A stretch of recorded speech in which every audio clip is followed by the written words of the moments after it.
നമസ്കാരം, ആസ്ട്രോവാസ്തുവിലേക്ക് സ്വാഗതം. ഇന്ന് ഞാൻ ചൊവ്വയുടെ രാശിമാറ്റത്തെ പറ്റിയാണ് സംസാരിക്കുന്നത്. ചൊവ്വ 2024 ജൂലൈ 12 രാത്രി 7:30 7:50 മധ്യേ തൻ്റെ സ്വക്ഷേത്രമായ മേടത്തിൽ നിന്ന് ശുക്രക്ഷേത്രമായ ഇടവത്തിലേക്ക് രാശി മാറുന്നു. 2024 ഓഗസ്റ്റ് 26 4 PM ശേഷം ചൊവ്വ ഇടവത്തിൽ നിന്നും മിഥുനത്തിലേക്കും സഞ്ചരിക്കും. ചൊവ്വ എന്ന ഗ്രഹം ശുഷ്കവും രൂക്ഷവുമാണ്. മനുഷ്യൻ്റെ ആകെ കൂടിയുള്ള ബലമാണ് ചൊവ്വ. നമുക്ക് തൻ്റെ ഇടവും ആത്മവിശ്വാസവും ഉത്സാഹവും തരുന്ന ഗ്രഹമാണ് ചൊവ്വ. ലഗ്നവുമായി ബന്ധപ്പെട്ടിരുന്നാൽ മുകളിൽ പറഞ്ഞ ഗുണങ്ങൾ അധികമായി നമുക്ക് കാണും. മനുഷ്യൻ്റെ പ്രകൃതി വാസനകളെ നിയന്ത്രിക്കുന്നതിൽ ചൊവ്വ ഒരു വലിയ പങ്ക് വഹിക്കുന്നുണ്ട്. ജാതകത്തിൽ ബലവാനായി നിൽക്കുന്ന ചൊവ്വയ്ക്ക് നിശ്ചയദാർഢ്യം, വാക്സാമർത്ഥ്യം, ശക്തി, വീരപ്രവർത്തികൾ, തളരാത്ത മനസ്സ്, പെട്ടെന്ന് ദേഷ്യം വരിക, ദുഃഖം, സന്തോഷം തുടങ്ങിയവ മാറി മാറി വരും. ഭരണസാമർഥ്യവും യുദ്ധസാമർഥ്യവും ചൊവ്വയുടെ പ്രത്യേകതകളാണ്. ചൊവ്വ ലഗ്നക്കാരോടും ജാതകത്തിൽ ചൊവ്വ ബലവാനായി നിൽക്കുന്നവരോടും സൂക്ഷിച്ചു പെരുമാറണം. അവരെ പിണക്കരുത്. സർപ്പത്തെ വേദനിപ്പിച്ച് വിടുന്നത് പോലെയാണ്. തക്ക അവസരത്തിൽ അവർ പകരം വീട്ടും. ഇവരുമായി സന്ധിയിൽ കഴിയുന്നതാണ് ബുദ്ധി.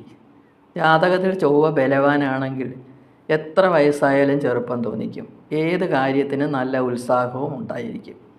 ഇനി നമുക്ക് ചൊവ്വയുടെ സഞ്ചാരത്തെപ്പറ്റി സംസാരിക്കാം. ചന്ദ്രക്കൂറിൻ്റെ 3, 6, 11 ഭാവങ്ങളിലൂടെ ചൊവ്വ ചാരവശാൽ സഞ്ചരിക്കുന്ന സമയം ആ രാശിക്കാർക്ക് മഹാഭാഗ്യങ്ങളുണ്ടാകുന്നു. 2024 ജൂലൈ 12 മുതൽ ഓഗസ്റ്റ് 26 വരെയുള്ള ചൊവ്വയുടെ ഇടവത്തിലെ സഞ്ചാരം ഏതൊക്കെ രാശിക്കാർക്കാണ് ഭാഗ്യാനുഭവങ്ങൾ നൽകുന്നതെന്ന് നമുക്ക് പരിശോധിക്കാം. മീനൻ രാശി. മീനൻ രാശിയുടെ 3-ാം ഭാവത്തിലൂടെയാണ് ചൊവ്വ സഞ്ചരിക്കുന്നത്. ധനുരാശി. ധനുരാശിയുടെ 6-ാം ഭാവത്തിലൂടെയാണ് ചൊവ്വ സഞ്ചരിക്കുന്നത്. കർക്കിടകൻ രാശി. കർക്കിടകൻ രാശിയുടെ 11-ാം ഭാവത്തിലൂടെയാണ് ചൊവ്വ സഞ്ചരിക്കുന്നത്. മീനൻ രാശിയെപ്പറ്റി സംസാരിക്കാം. പൂരിരുട്ടാതി കാൽ, ഉത്തിരിട്ടാതി രേവതി. മീനൻ രാശിയുടെ 3-ാം ഭാവത്തിലൂടെയാണ് കുജൻ സഞ്ചരിക്കുന്നത്. മീനൻ രാശിക്കാർക്ക് 7.5 ശനിയുടെ കടുത്ത ദോഷം അനുഭവിച്ചുകൊണ്ടിരിക്കുന്ന സമയമാണ്. പണച്ചിലവുകളും അപവാദങ്ങളും മാനസിക പ്രശ്നങ്ങളും രോഗങ്ങളും കൊണ്ട് വളരെയധികം പ്രയാസങ്ങൾ അനുഭവിക്കുന്ന സമയമാണ്. ഈ സമയത്ത് ചൊവ്വയുടെ 3-ാം ഭാവത്തിലേക്കുള്ള സഞ്ചാരം വലിയൊരു അനുഗ്രഹമാണ് ഇവർക്ക് നൽകുന്നത്. അതും ചൊവ്വ തൻ്റെ രാശ്യാധിപനായ ഗുരുവുമായി യോഗം ചെയ്താണ് നിൽക്കുന്നത്. ഗുരു കുജയോഗം സർവ്വദോഷത്തെയും നശിപ്പിക്കും. ഈ യോഗം മാതാവിന് ശുഭത്വത്തെ കൊടുക്കുന്നു. ചൊവ്വയുടെ ഈ സഞ്ചാരം ഉദ്യോഗസ്ഥർക്ക് ഉയർച്ചയുടെ കാലമാണ്. നാനാതരത്തിലുള്ള വരുമാനങ്ങളാണ് ഇവർക്കുണ്ടാകുന്നത്. കുടുംബത്തിൽ നിന്ന് സമ്പത്ത് കിട്ടും. കടം കൊടുത്തിരുന്ന പൈസ തിരികെ കിട്ടും. ബിസിനസ്സുകളിൽ മുടക്കിയ പണം ലാഭത്തോട് തിരിച്ചു കിട്ടും. കൃഷിയിടങ്ങളിൽ നിന്നും വരുമാനം ഉണ്ടാകും. ഏറ്റവും ഇഷ്ടപ്പെട്ട ആഹാരം കഴിക്കാനുള്ള യോഗമുണ്ടാകും. വിദേശത്തു നിന്ന് കൊണ്ടുവരുന്ന വസ്ത്രങ്ങൾ, അലങ്കാര വസ്തുക്കൾ എന്നിവ വീട്ടിൽ ധാരാളം ഉണ്ടാകും. ശത്രുവിൻ്റെ പരാജയം കാണാൻ കഴിയും.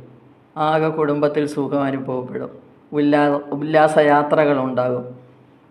സന്തോഷമുള്ളവനായും ആരെയും തോൽപ്പിക്കുന്നവനായും തീരും. ഉന്നതിയും പുരോഗതിയും ഉണ്ടാകും. കീർത്തി ലാഭം ഉണ്ടാകാനുള്ള സാഹചര്യങ്ങളുണ്ടാകും. തനിക്ക് സന്തോഷമുണ്ടായാലും സഹോദരങ്ങൾക്ക് ക്ലേശമായിരിക്കും ഫലം. ആത്മധൈര്യവും കൂടുന്നതായിരിക്കും ഈ സമയത്ത്. ധനുക്കൂറ്. മൂലം, പൂരാട, ഉത്തിരാടങ്കാൽ ചേർന്നതാണല്ലോ ധനുക്കൂറ്. വ്യാഴം 6ലേക്ക് സഞ്ചരിച്ചതിന് ശേഷം ധനുക്കൂറുകാർക്ക് കുറച്ച് ബുദ്ധിമുട്ടുകളൊക്കെ അനുഭവത്തിൽ വന്നു. പക്ഷേ ചൊവ്വയുടെ 6ലേക്കുള്ള ഈ സഞ്ചാരം അവർക്ക് നല്ല അഭിവൃദ്ധി ഉണ്ടാക്കും. ഇനി വരാൻ പോകുന്ന ഈ ജൂലൈ 12 ശേഷം ഓഗസ്റ്റ് വരെയുള്ള കാലയളവ് ഇവർക്ക് വളരെ നല്ല കാലമായിരിക്കും. ഈ സമയം നിങ്ങൾ വളരെ നല്ലതായി ഉപയോഗിക്കണം. കർമ്മരംഗത്ത് പല പുതിയ പദ്ധതികളും ആവിഷ്കരിക്കാൻ കഴിയും. മുടങ്ങിക്കിടന്ന പ്രവർത്തനങ്ങൾ പൂർത്തീകരിക്കാൻ കഴിയും. കർമ്മരംഗത്ത് നിന്നും നല്ല സാമ്പത്തിക പുരോഗതി ഉണ്ടാകും. പേരും പ്രശസ്തിയും ഉണ്ടാകും. മറ്റുള്ളവരുടെ മുന്നിൽ ആദരിക്കപ്പെടുന്നവനാകും. വീട്, വാഹനം ഇവയൊക്കെ കയ്യിൽ വന്നു ചേരാനുള്ള സമയമാണ്. ഈ സമയത്ത് ശ്രമിച്ചാൽ അതൊക്കെ നടക്കും. മനസ്സിൽ നല്ല വിചാരങ്ങൾ ഉണ്ടാകുന്ന സമയമാണ്. എഴുത്തുകാർക്കും കലാകാരന്മാർക്കും വളരെ നല്ല സമയം. അംഗീകാരങ്ങൾ കിട്ടും. വർഷങ്ങളായി ആഗ്രഹിച്ചിരുന്ന പല കാര്യങ്ങളും നടക്കും. എവിടെയും വാക്കിന് വിലയുണ്ടാകും. ആരോഗ്യം മെച്ചപ്പെട്ടതായിരിക്കും. ശത്രുക്കളെ കൊണ്ടുള്ള ശല്യം നിശേഷമില്ലാതാകും. വിദ്യാർത്ഥികൾക്ക് നല്ല വിജയമുണ്ടാകും. സ്കോളർഷിപ്പുകൾ കിട്ടും. പ്രേമവിവാഹം നടക്കാനുള്ളവർക്ക് അതിൻ്റെ സമയമാണിപ്പോൾ. ദാമ്പത്യം നല്ല രീതിയിൽ പോകും. കുടുംബസുഖവും ആത്മധൈര്യവും ഉണ്ടാകുന്ന സമയമാണ്. എല്ലാവിധ ആർഭാടവുമായിട്ട് ജീവിക്കാൻ കഴിയും. എല്ലാവിധ ഐശ്വര്യങ്ങളും വിജയങ്ങളും നിങ്ങൾക്കുണ്ടാകും. ഇനി കർക്കിടകം. പുണർതങ്കാൽ, പൂരം, ആയില്യം ചേർന്നതാണ് കർക്കിടകക്കൂറ്. കർക്കിടകൻ രാശിയുടെ 11-ാം ഭാവത്തിലൂടെയാണ് ചൊവ്വ സഞ്ചരിക്കുന്നത്. 11-ാം ഭാവം ഇഷ്ടസാധ്യങ്ങൾ, ജ്യേഷ്ഠന്മാർ, ലാഭം എന്നിവയെ സൂചിപ്പിക്കുന്നു. സഹോദരങ്ങളുമായി ഉണ്ടായിരുന്ന തർക്കം അവസാനിക്കുന്നു. കർമ്മരംഗത്ത് മെച്ചമായ പുരോഗതി ഉണ്ടാകും. ഷെയർ ബിസിനസ്സിൽ നിന്ന് നല്ല ലാഭം ഉണ്ടാകും. ബാങ്ക് ലോണിന് അപേക്ഷിച്ചിരുന്നവർക്ക് ഉടനെ കിട്ടാൻ സാധ്യതയുണ്ട്. ഉദ്യോഗസ്ഥർക്ക് കിട്ടാനുള്ള കുടിശ്ശിക പണം തിരികെ കിട്ടും. സ്വത്ത് സംബന്ധമായ പ്രശ്നങ്ങൾ അവസാനിക്കും. കടബാധ്യതയിൽ നിന്ന് മോചനം കിട്ടും. കുടുംബവുമൊത്ത് ഉല്ലാസയാത്ര പോകാനുള്ള അവസരമുണ്ടാകും. വാഹനം, വീട് എന്നിവ സ്വന്തമാക്കാനുള്ള സമയമാണ്. മക്കളെ കൊണ്ട് സന്തോഷാനുഭവങ്ങൾ ഉണ്ടാകും. മാതാപിതാക്കളിൽ നിന്ന് സ്നേഹം കിട്ടാനുള്ള അവസരമാണ്. നാനാതരത്തിലുള്ള സമ്പത്ത് കയ്യിൽ വരും. രാഷ്ട്രീയക്കാർക്ക് ജനപ്രീതി ഉണ്ടാകും.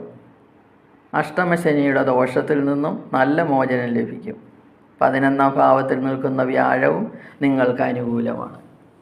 വസ്തു വാങ്ങുമ്പോഴും വസ്തു വിൽക്കുമ്പോഴും ലാഭമേ ഉണ്ടാകും. മക്കളുടെ വിവാഹ കാര്യങ്ങളും നടക്കും. മൂത്ത സഹോദരനെ കൊണ്ട് ഗുണമുണ്ടാകും. മേൽപ്പറഞ്ഞ 3 രാശിക്കാർക്കാണ് 2024 ജൂലൈ 12 മുതൽ ഓഗസ്റ്റ് 26 വരെയുള്ള ചൊവ്വയുടെ രാശിമാറ്റത്തിൽ നിന്നും ഭാഗ്യാനുഭവങ്ങൾ ഉണ്ടാകുന്നതെന്ന് നിങ്ങൾക്ക് മനസ്സിലായല്ലോ. ഏതൊക്കെ രാശിക്കാർക്കാണ് ദോഷഫലങ്ങൾ ഉണ്ടാകുന്നതെന്നും അതിനുള്ള പരിഹാരങ്ങളും അടങ്ങിയ അടുത്ത വീഡിയോയുമായി വീണ്ടും വരാം. വീഡിയോ ഇഷ്ടപ്പെട്ടെങ്കിൽ സബ്സ്ക്രൈബ് ചെയ്യുക. സംശയങ്ങൾക്ക് വാട്സപ്പ് നമ്പറിൽ ബന്ധപ്പെടുക.